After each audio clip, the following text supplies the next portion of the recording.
Syederalun setelah kasus Mario Dandisatrio viral di media sosial, kehidupan pribadi keluarga pejabat pun menjadi sorotan publik.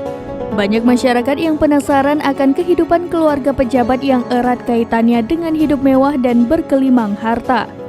Namun tak seperti Mario Dandisatrio yang merupakan anak mantan pejabat di Ditjen Pajak, kehidupan Rafdi Marajabesi justru jauh dari hingar-bingar kehidupan mewah.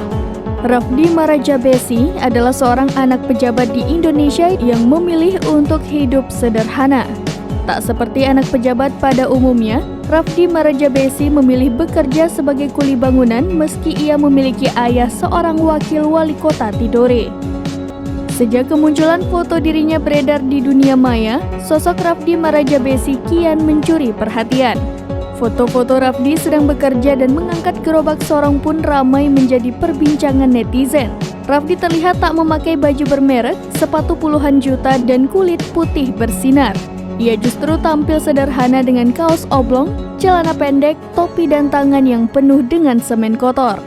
Sikap sederhana Rafdi Marajabesi inilah yang membuat sosoknya dikagumi oleh banyak orang. Meski menjadi gunjingan, Rafdi tetap tidak mau memanfaatkan jabatan ayahnya karena jabatan ayahnya adalah amanah yang diemban dari dan untuk masyarakat.